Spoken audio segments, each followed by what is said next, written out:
Buenos días, bienvenidos. En nombre de la Real Academia voy a comenzar, señoras y señores académicos, representantes de la Universidad de León, del Instituto Ágora, del Instituto Ramiro de Maeztu, del Colegio Nuestra Señora del Buen Consejo y representantes de los institutos Cervantes, Margarita Salas, Atenea, Severo Ochoa, Luis Vives, Ortega y Gasset y Luis García Berlanga. En primer lugar, bienvenido a todos. Tengo que presentarles que están en la mesa, que no es mesa. En primer lugar, doña Soledad Puertolas, José María Merino, que está a mi izquierda, Luis Mateo Díez y Salvador Gutiérrez. Vamos a presentar una obra que ha sido un trabajo inmenso de la Academia Española y de las academias que forman a SALE, la Asociación de Academias de la Lengua Española. Son 21 academias más la nuestra en estos momentos. Tengo que agradecer en primer lugar el trabajo del equipo de redacción que ha dirigido don Salvador Gutiérrez, que les va a explicar ahora las características de la obra. Eugenio Gascón ha sido el redactor responsable en un trabajo inmenso que ha durado además un tiempo que le ha dejado sin vacaciones y casi sin vida. Muchas gracias, Eugenio.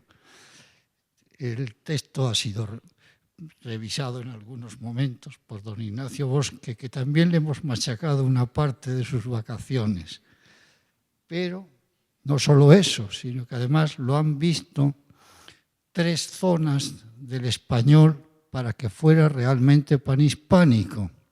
Lo ha visto el Río de la Plata, Argentina y Uruguay, las academias de Argentina y Uruguay, la Academia Mexicana de la Lengua Española, y después se ha centralizado todo en Centroamérica, como era lógico, en nuestro magnífico colaborador que es Cristian Fallas de la Academia Costarricense. Entonces, no quiero abusar ya más, sino lo que quiero decirles es que dejo la palabra a don Salvador para desde la otra esquina, desde el otro ángulo de este teatro, pueda contarles a ustedes la intención de la obra. Muchas gracias.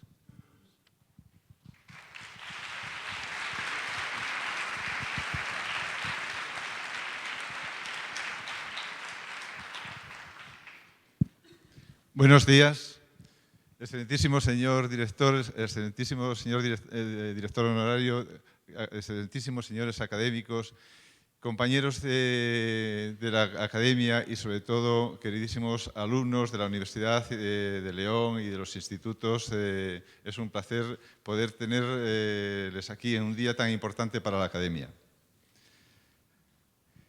Bien, estamos yo creo que en la segunda semana de Adviento, pero en la Academia ya es Navidad. Es decir, podemos entonar aquel himno de Navidad del profeta Isaías que decía «Puer natus es natus es novus filius datus es nobis». Y es decir, tenemos una nueva criatura. En los últimos años es bastante frecuente que en esta época en la Academia adelantemos las Navidades para presentar obras de gran importancia. Primero fue la nueva gramática de la lengua española dirigida por Ignacio Bosque, un gran trabajo de esta Academia. Luego la ortografía y otras obras que han sido presentadas también por esta época. Por lo tanto, estamos ante una obra que merece la celebración, una celebración casi navideña. Si nos preguntamos por qué el título del buen uso del español. Bueno, al principio pues, hemos buscado nuevos títulos como el bueno de Alonso Quijano, buscando un nombre alto y sonoro. Y quien nos dio la solución fue el abuelo, como siempre, en este caso el abuelo Andrés Bello. En el prólogo de su gramática dice que las personas inteligentes que me honren con su lectura, se darán cuenta de que he puesto mucho interés en demarcar cuáles son los límites, los linderos, dice él literalmente, del buen uso de nuestra lengua. Cuando esto decía, nos estaba proporcionando un nombre ideal, un nombre de carga positiva, porque la academia, cuando habla de la academia, de la norma, está pensando siempre en la formación. Y por otra parte, nos está dando también el objetivo, marcar los linderos del buen uso. El libro del buen uso del español sigue también los consejos de Bello, porque cuando en la primera página del prólogo dice y critica a aquellos autores que admiten que haya malas definiciones, malas clasificaciones, malos análisis sintácticos, con tal de que defiendan o que expongan de manera adecuada el uso, él los critica con toda razón. Porque el uso tiene también una apoyatura teórica, una apoyatura científica que es necesario exponer porque es quien lo sustenta. La norma no es algo que sea ajeno a nuestra vida, es algo que es como el aire que respiramos, es como un GPS que nos va orientando para decirnos cuál es lo bueno y lo malo, lo feo y lo hermoso, lo justo y lo injusto, lo verdadero y lo falso. Y en este sentido, la norma siempre ha acompañado a las preocupaciones lingüísticas, porque desde la India ya se han hecho tratados normativos, tratados de lenguaje pensando en la norma. La definición tradicional de la gramática es el arte de hablar y escribir con corrección. Esa es la definición que ha perdurado durante siglos. Y la moderna lingüística, la lingüística generativa, ha introducido otro parámetro, que es el parámetro de lo correcto y lo incorrecto. La moderna lingüística de la comunicación sigue buscando nuevas normas y analiza cómo los mensajes pueden ser adecuados o no adecuados, correctos o incorrectos, corteses, descorteses, apropiados, no apropiados, verdaderos, falsos. Es decir, ha introducido también otros parámetros que son muy importantes en la comunicación. Nosotros nos estamos centrando simplemente en la norma clásica, en la norma de lo correcto y lo incorrecto y de lo gramatical o agramatical. Pero nos preocupa todo, porque el libro del buen uso del español es fundamentalmente un libro de la norma.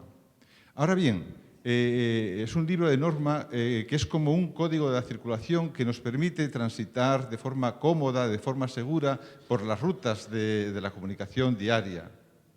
Pero a diferencia de los códigos de comunicación, aquí la norma la dicta al pueblo. Cuando uno de nosotros utiliza la palabra finde o la palabra pagafantas o la palabra after o la palabra scratch o palabras novedosas, está depositando en cada momento una papeleta en la urna del uso.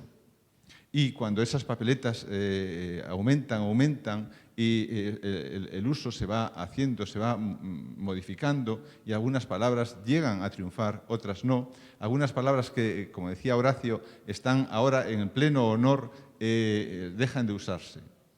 Este es el uso. Por lo tanto, lo que hace la academia, ¿qué es lo que hace la academia? ¿Dicta las normas? No. Lo que hace es las estudia, las recoge, las expone, les da carne teórica, es decir, hace por un lado de notario y da fe, y por otro lado hace una exégesis y la entrega al pueblo para que la comprenda y para que la practique de manera adecuada. El buen uso, ya hemos explicado que es un libro de norma y hemos explicado el porqué de su nombre. Intenta no fijarse en todos los aspectos de la norma, sino que se reduce simplemente a la norma ortográfica y a la norma gramatical. Deja a un lado, de momento, la norma léxica, que corresponde al diccionario.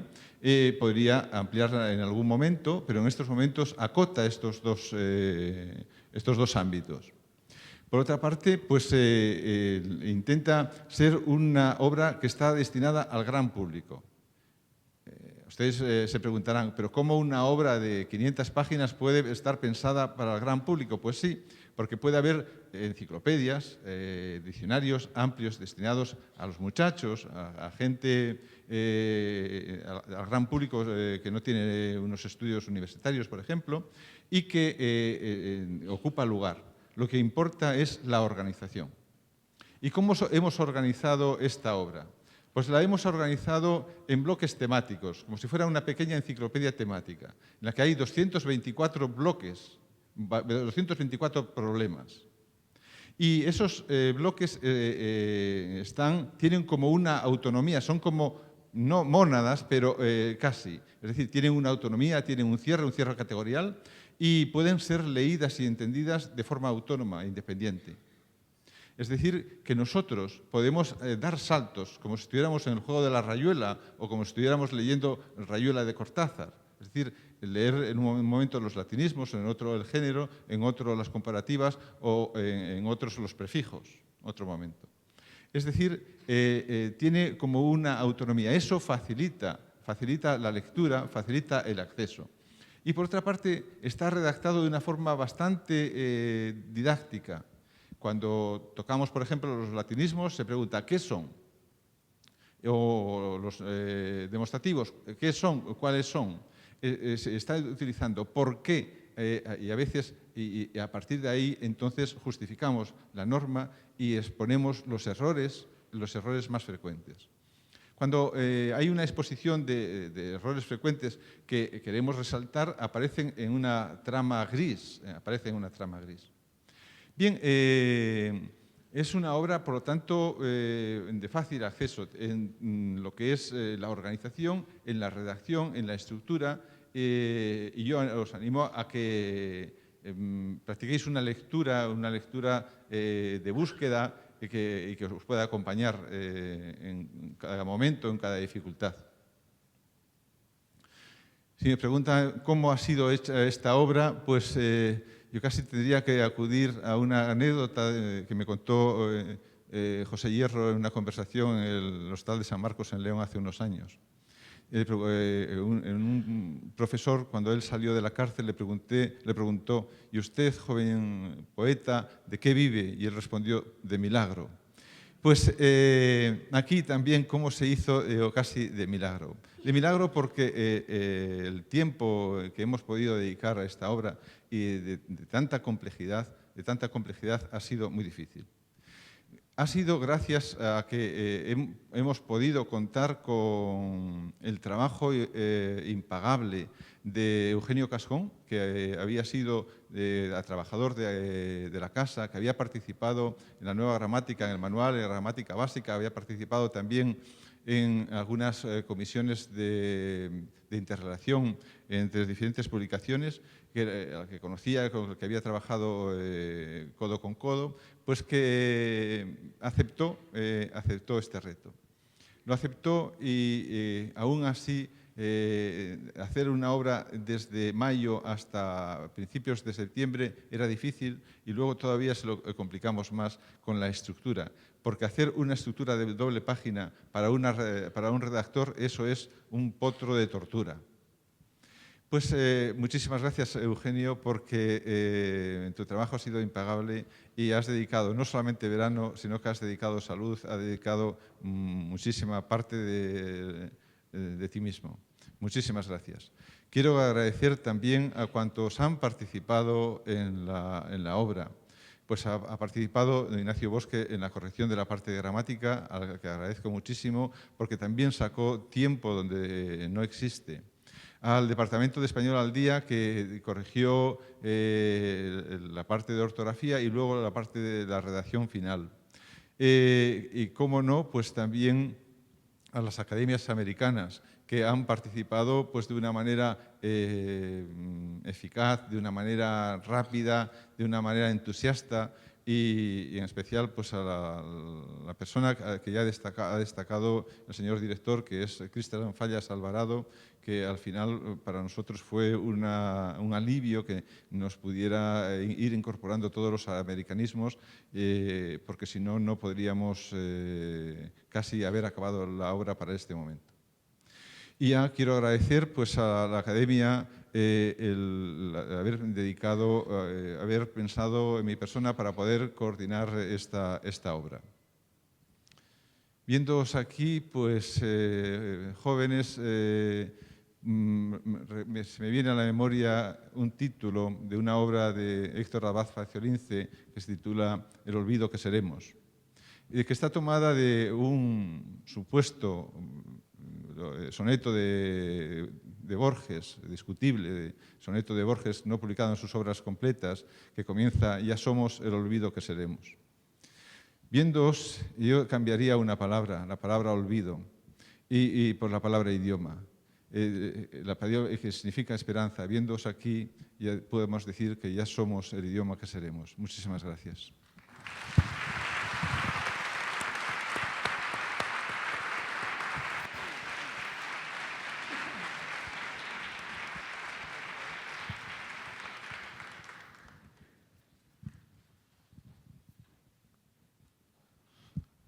Bueno, va a comenzar la segunda parte del acto, que va a consistir en un diálogo en nuestros tres creadores, Soledad, José María y Luis Mateo, queridos académicos a los que tenemos que agradecer su colaboración. Como son creadores, vamos a dejar a su creación en libertad y que hablen todo lo que quieran. Bueno, gracias, director. Estamos encantados de compartir aquí este acto tan importante con un libro tan especialmente significativo como El buen uso del español. Antes de entrar, nos preguntaba un periodista, ¿y es buena ocasión para un libro como este? ¿Es ahora un momento adecuado? Y bueno, se nos ocurría a los tres decirle, bueno, todo momento es adecuado para un libro que se titule El buen uso del español, el compromiso que en la lengua y el saber que ese compromiso es de todos y que todos estamos metidos en ese mismo carro que es el que sostiene una parte fundamental de nuestra identidad. Y entonces, como bien decía Salvador hace un momento, hay una parte fundamental en este uso de la lengua, que es como el uso responde o debe de responder a una normativa que lo orienta.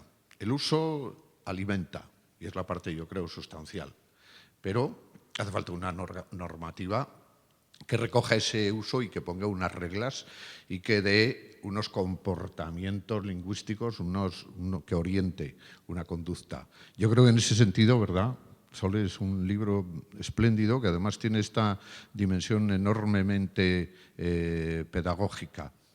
Pero a los creadores nos interesa mucho esa dimensión de lo normativo, ¿no?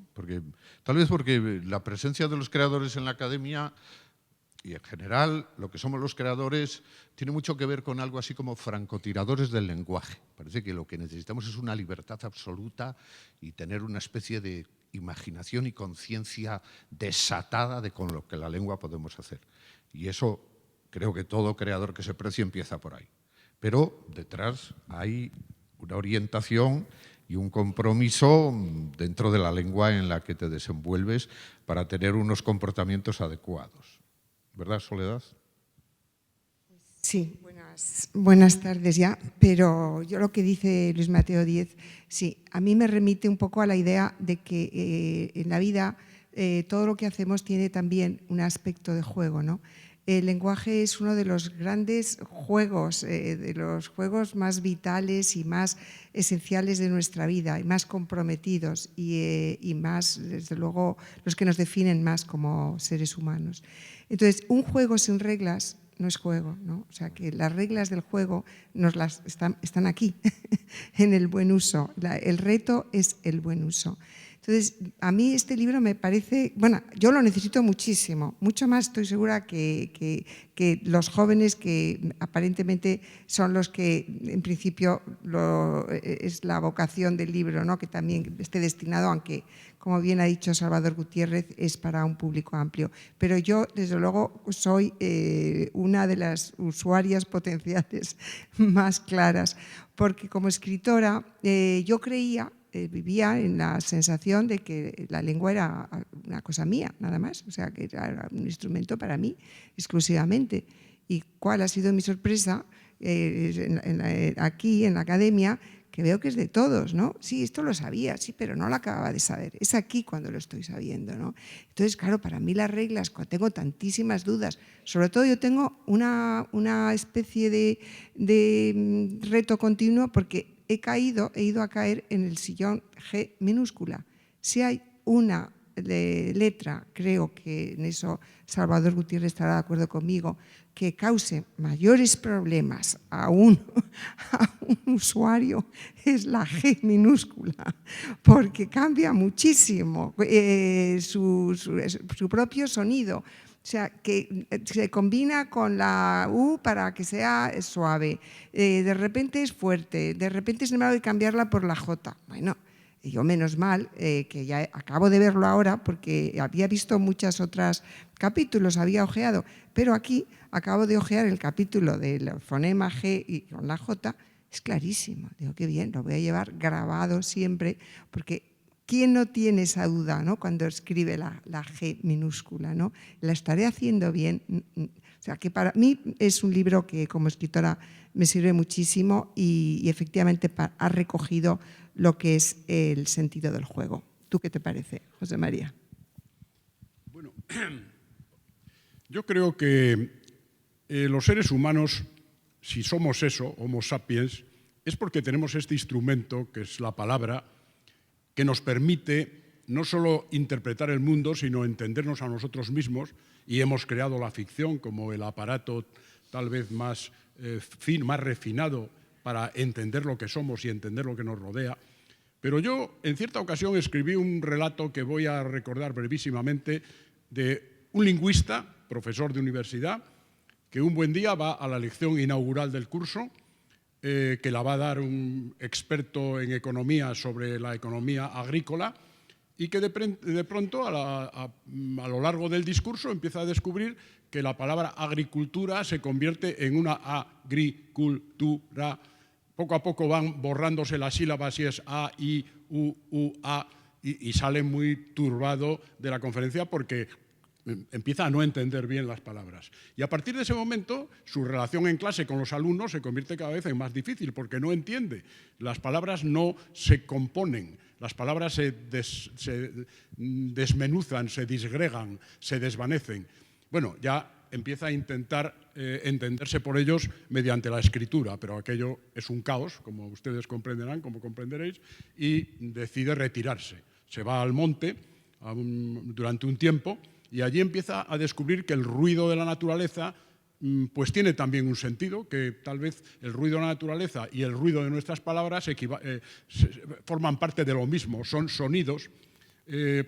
Bueno, un buen día este hombre desaparece y llega la noticia de que en Finisterre han encontrado su coche y han encontrado unos rastros suyos y él no está. No saben si se ha matado, si se ha tirado al mar.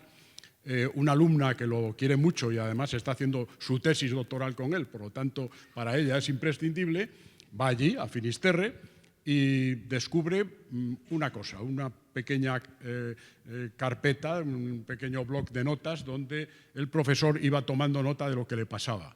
Y entre las anotaciones ponen las palabras, el mundo, sin palabras, no ser.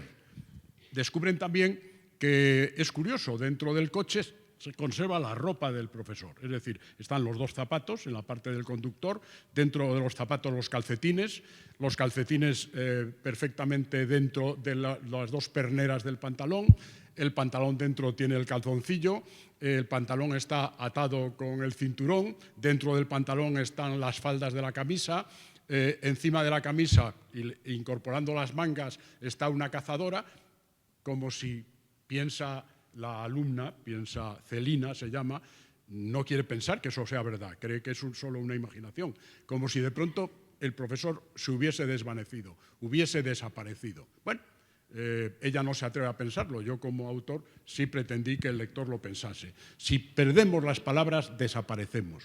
Pero las palabras tienen sentido si están ordenadas, si realmente componen un sistema de comunicación, un sistema de comprensión. Y yo creo que un libro como este es precisamente una máquina perfecta para decirnos las instrucciones de uso, para decirnos cómo utilizar las palabras, entre otras cosas, para no desaparecer. Porque cada vez que perdemos una palabra, no solo somos más pobres, sino que quedamos más indefensos e incluso desaparecemos un poco. Creo que sí. Yo, fíjate, recuerdo, ahora según comentabais estas cosas, una cosa que nos decía uno de esos viejos maestros de escuela, a los que siempre nos referimos como si ya formaran parte del pasado, habiendo como hay, en fin, maestros y profesores tan buenos hoy día luchando contra todo lo que se les cae encima. Y él nos decía, hablar bien y escribir mejor. A mí eso me inquietaba un poco. Digo, oye, hablar bien, bueno, hablar bien es un elemento crucial de la comunicación con los demás y tener un sentido utilitario. Saber que uno tiene que expresar lo que quiere y saber que si un día, pues no sé, cuando terminas tus estudios te llaman de algún servicio de estos de personal para evaluar quién eres, qué sabes y a ver en qué condiciones estás para ingresar o llegar a ese puesto de trabajo que te ofrecen. La verdad es que, ahora que no nos oye nadie, es más importante cómo te expresas que lo que eres. O sea, que los conocimientos que tienes, cómo te expresas, cómo lo dices, cómo te comunicas. Y eso está al cabo del día. Este es el poder crucial, desde luego, de la palabra, de tener esta atención necesaria a la norma para que el uso sea correcto.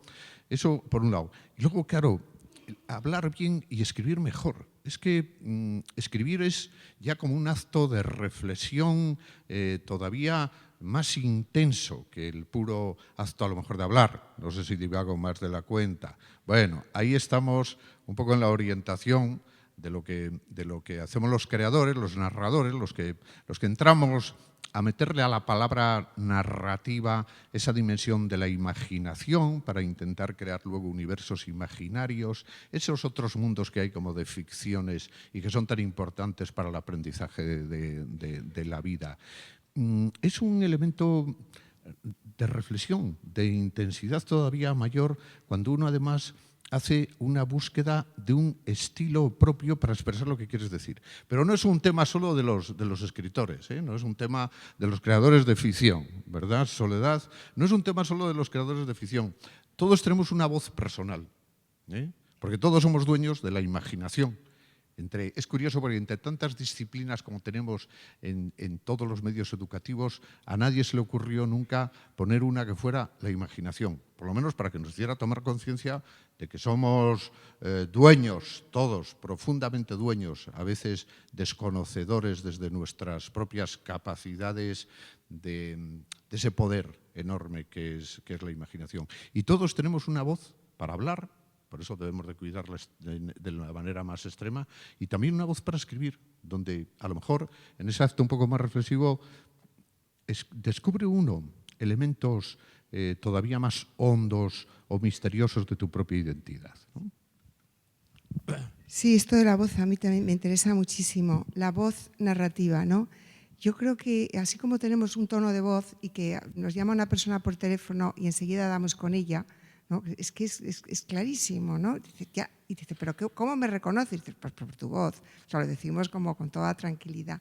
Pues lo mismo pasa cuando leemos a un escritor, también damos con él, nos podemos equivocar porque hay unos escritores con cierta familiaridad entre ellos, pero pasa también a todos, o sea, todos somos escritores como todos somos usuarios de la lengua, ¿no? Entonces, hay algo que reconoce siempre, todo el mundo busca su estilo. Todo el mundo, o sea, todo el mundo tiene una forma de ser y de expresarse particular, ¿no? Y eso me parece clave.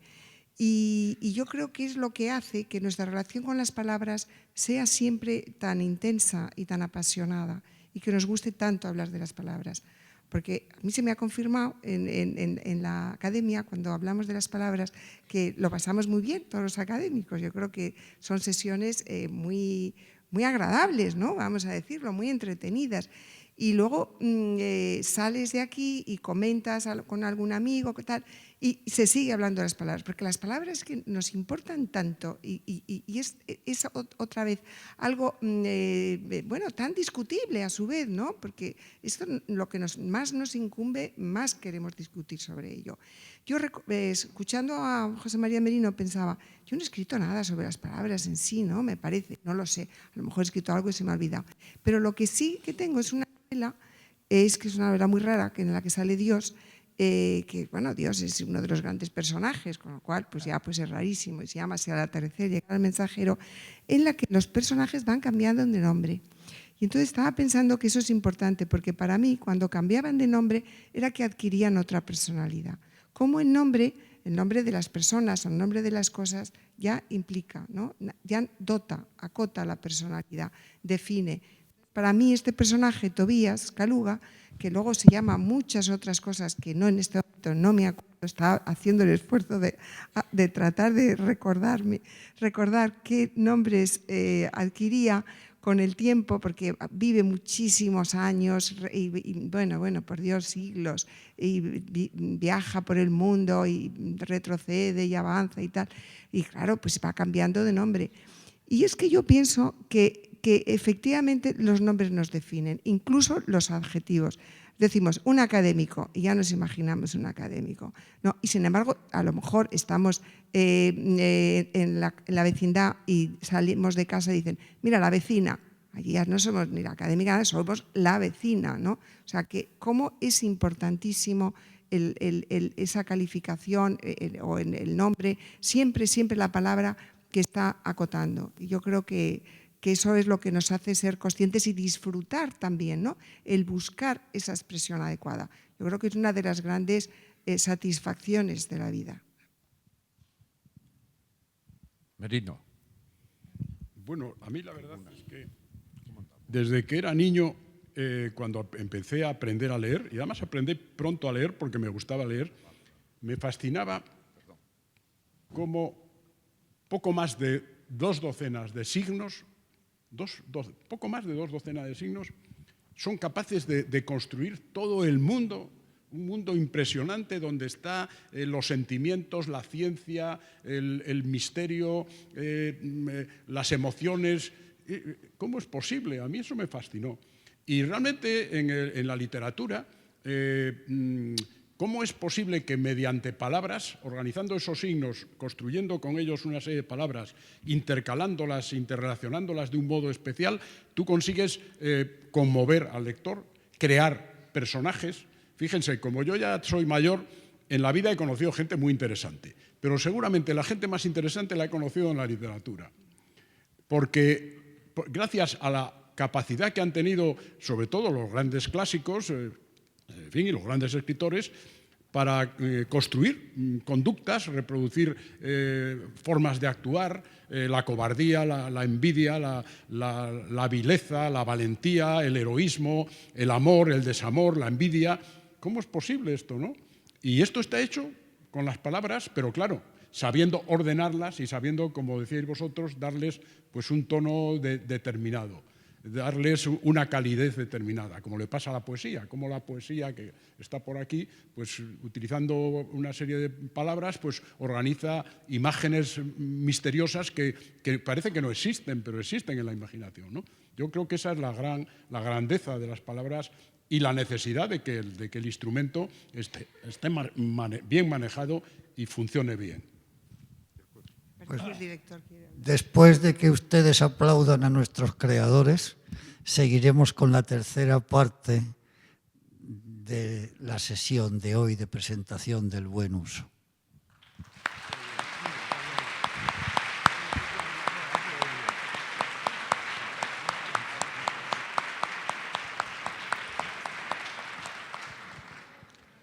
Han visto ustedes, sin ensayo previo, un nuevo género que va a aparecer en la academia, que vamos a llamar conversaciones en la academia, que van a ser sesiones de este tipo sobre cuestiones muy diversas, de manera que se pueda acercar el pensamiento de la academia con el pensamiento del público que asiste a estas sesiones. Por lo tanto, muchísimas gracias a ellos, que han sido magníficos.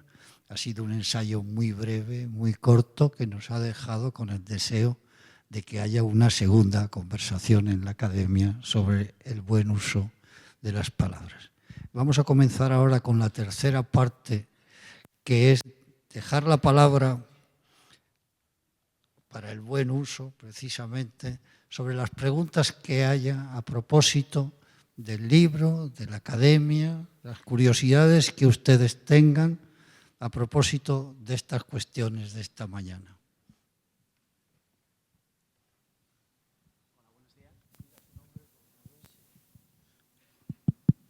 Hola, buenos días. Mi nombre es Pablo Robles García, estudio en la Universidad de León y les quería preguntar cuáles son las acciones que se están llevando a cabo con el motivo del tercer centenario de la Real Academia Española. Yo creo que el director es quien mejor lo va a contestar.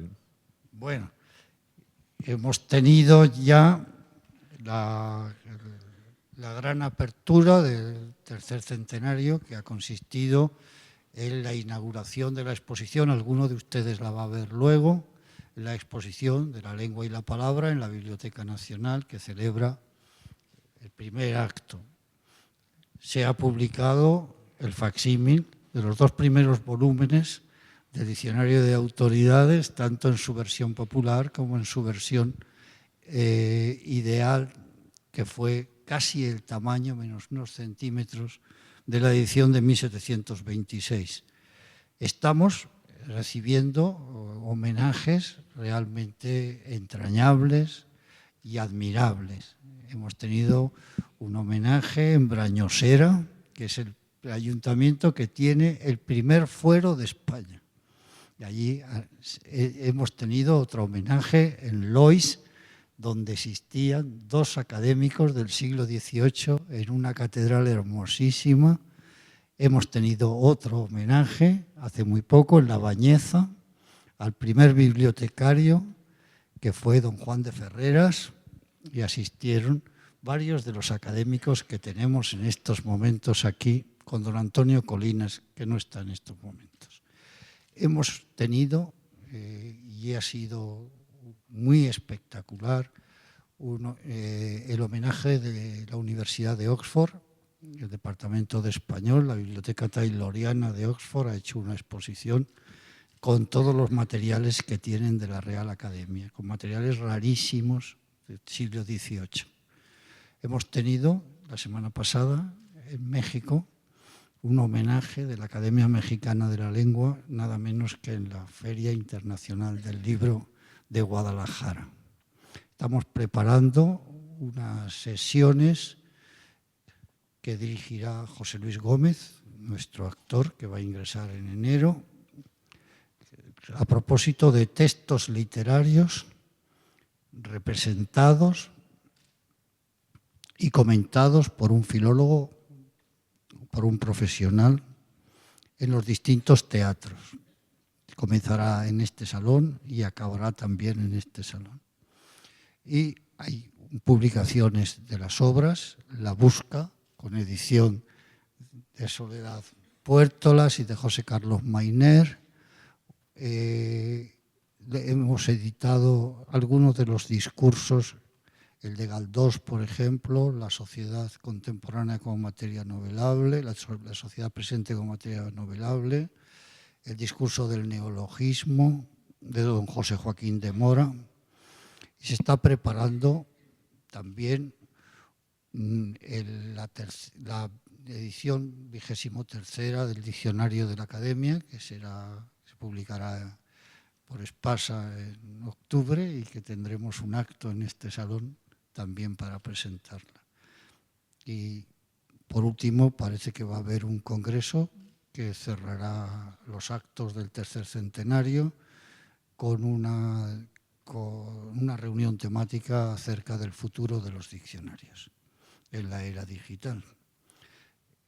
Con mucha austeridad, con la necesaria austeridad que corresponde a los momentos difíciles en que estamos viviendo, pero también con la necesaria nobleza que merece un acontecimiento como después de 300 años seguir reuniéndonos todos los jueves y trabajando en el cuidado y el amor de la lengua española, como se ha demostrado con el buen uso esta mañana.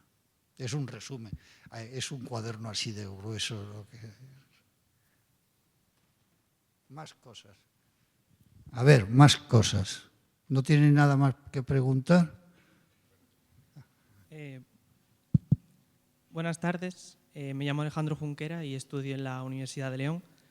Y me gustaría preguntarles cómo se enmarca esta obra, El buen uso del español, en la serie de publicaciones que la Academia ha estado llevando a cabo últimamente. Muchas gracias. Bien, esta es una continuación de las obras anteriores. La nueva gramática, como he dicho, es una obra monumental, fundamentalmente descriptiva, pero que introduce muchísimas notas, muchísimas observaciones de carácter normativo y además muy bien matizadas, muy bien en una escala desde lo gramatical hasta lo poco usual. Pero la ortografía española era también un tratado de ortografía, quizás el primer tratado de ortografía que se haya hecho, es decir, una obra extensa, una obra muy minuciosa, una obra muy argumentada y tiene también un valor descriptivo. El Diccionario Panhispánico de Dudas es un diccionario de la norma también. Y esta obra se encarga como, se incardina en las otras, se apoya en las otras, porque toma un aspecto, que es el aspecto de la norma, y también algo de la teoría que está fundamentándola. Por lo tanto, es una visión transversal, pero se apoya en las otras y es una visión complementaria que hace más pedagógica y más presentable para el gran público, quizás más asequible, pues el acceso a las dudas que tenga de carácter puntual. ¿Más preguntas? Nos quedan todavía 10 minutos, me dicen. Hola. Hola. ¿Cuál es su Soy nombre? Itxaso Solara, de la Universidad de León también, y quería preguntarles cuál es el trabajo de los escritores en la academia. Sí, sí.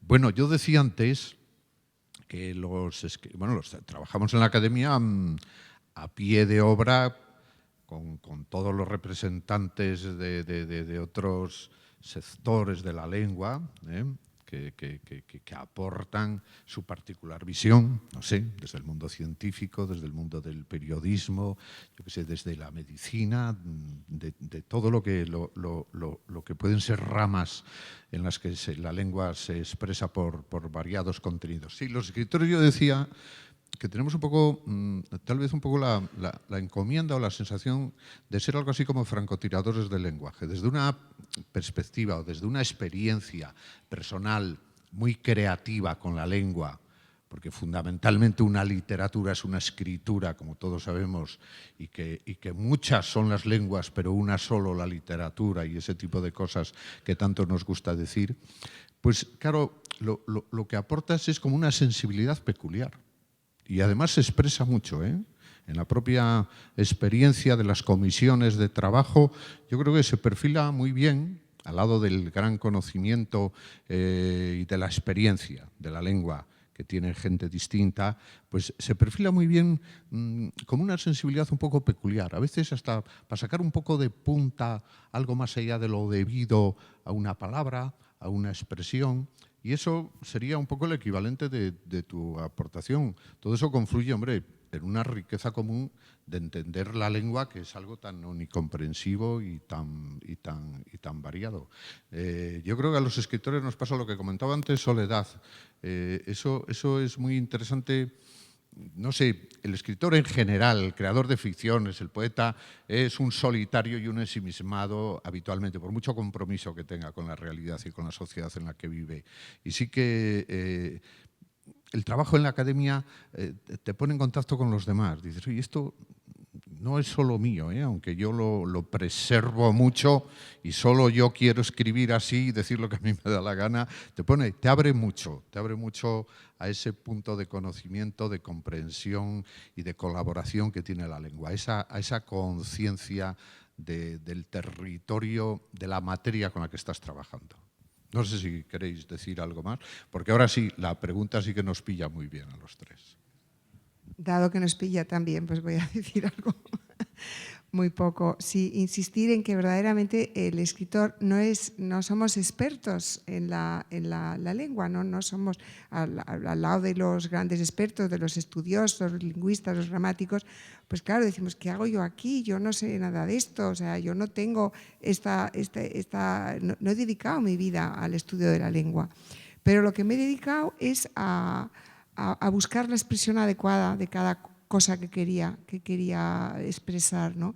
Y eso da una enorme, de alguna manera, una íntima seguridad de que lo que dices está muy pensado, que es tu verdad, Entonces, peleas mucho por una definición o por un matiz porque crees que te va mucho en ello, porque es que te va mucho en ello cuando escribes a solas. Y lo que quieres es que esa palabra sea exactamente o lo más cercano posible, exactamente es imposible, a lo que quieres expresar.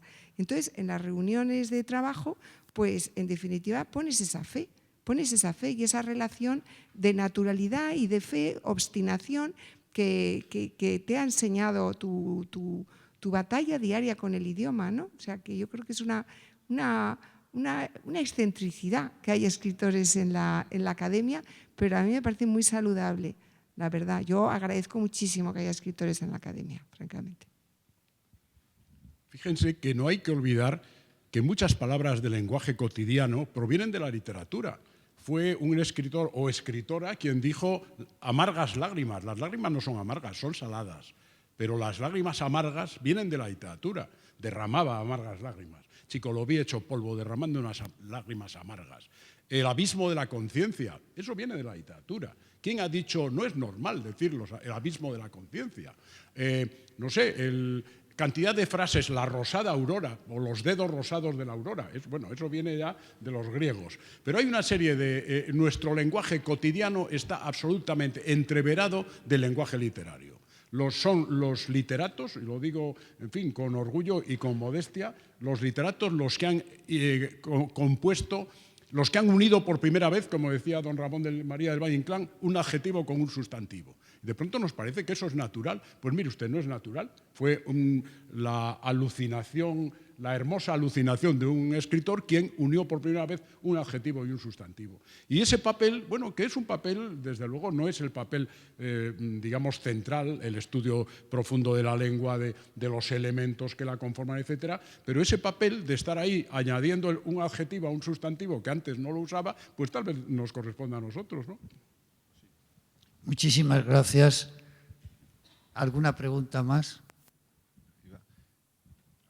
Buenas tardes, me llamo Lucía, vengo de la Universidad de León y me gustaría preguntar acerca de la relación que existe entre la Real Academia y las academias americanas, y ya que las últimas obras de la Real Academia han sido un consenso entre ASELE y la RAE, me gustaría saber cómo se articula esa colaboración. Gracias. Bueno, yo le contesto un trocito y luego don Salvador le contesta otro trocito.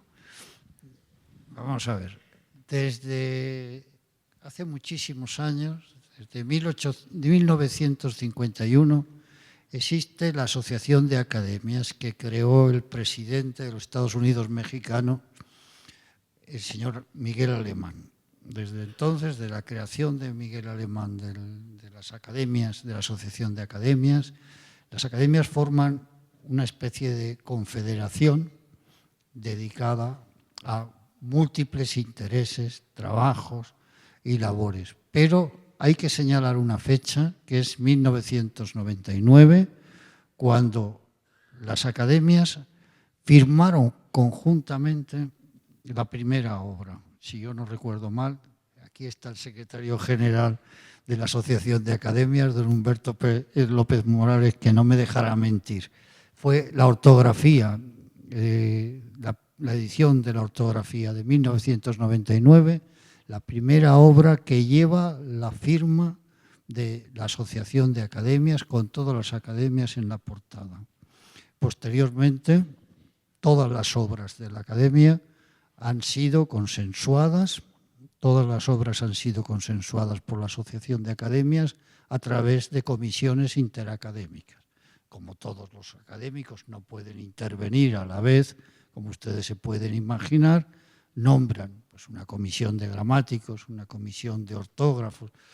En algún caso, don Ignacio Bosque lo conoce muy bien, en el caso de la gramática, pues fueron 11 años de reuniones constantes precisamente para ir aprobando los capítulos, las notas, los ejemplos de la gramática. Y últimamente el caso del buen uso ha sido un ejemplo muy claro. En Panamá se acordó un sistema para corregirlo e ilustrarlo con ejemplos que fueran realmente panhispánicos, que no estuvieran marcados por ninguna zona. Y hay una obra que dirigió don Humberto López Morales, que es el Diccionario de Americanismos, con 73.000 voces, que pertenece a la Asociación de Academias y está firmada por la Asociación de Academias. El trabajo constante se lo va a explicar don Salvador Gutiérrez. Ya está prácticamente explicado todo. Cuando se aprueba una obra, la elaboración de una obra se aprueba de forma conjunta y también se aprueba el mecanismo por el que se realiza.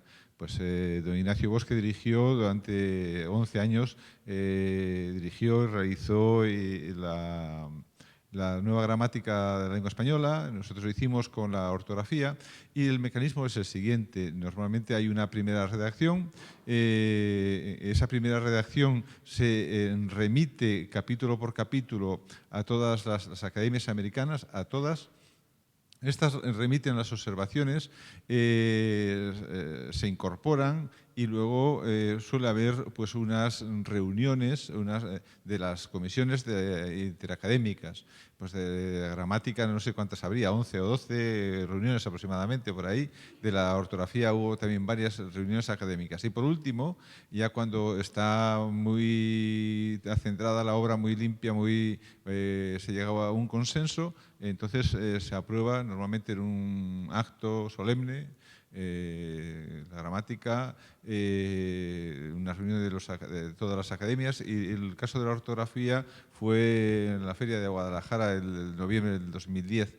Es decir, ya es un... Pero ha sido, normalmente es un proceso bastante envolvente, bastante largo, bastante...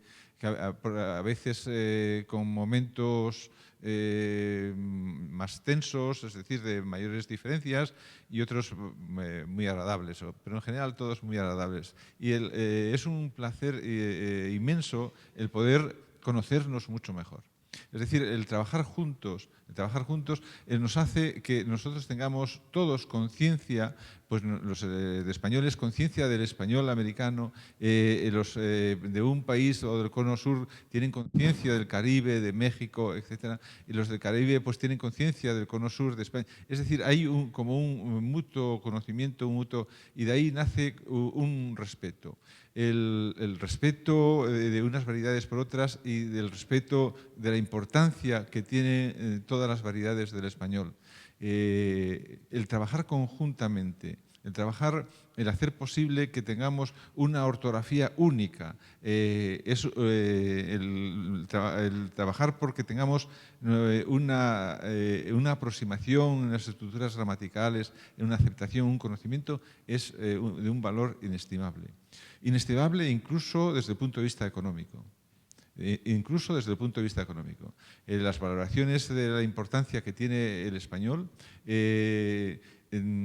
económicamente en los negocios, etcétera, cobra muchísimo mayor valor, muchísimos mayores dividendos, mayores porcentaje al percibir que el español es una lengua muy compacta, muy unida y que además que muchos de los países que la hablan, que la tienen como lengua nativa, están también muy cercanos y que hay como una proximidad cultural. Esto hace del español una lengua muy fuerte y trabajar por esta unidad, tanto desde la organización, desde las academias hasta el último momento del lenguaje, tiene una importancia trascendental. Ahora ya me toca el momento triste de agradecerles a ustedes su asistencia, pero tengo que cerrar esta sesión por motivos puramente de horario, porque podríamos seguir horas y horas. Señoras académicas, señores académicos, queridos profesores, queridos alumnos, muchísimas gracias por todo y espero que nos volvamos a encontrar en otra conversación. Muchísimas gracias.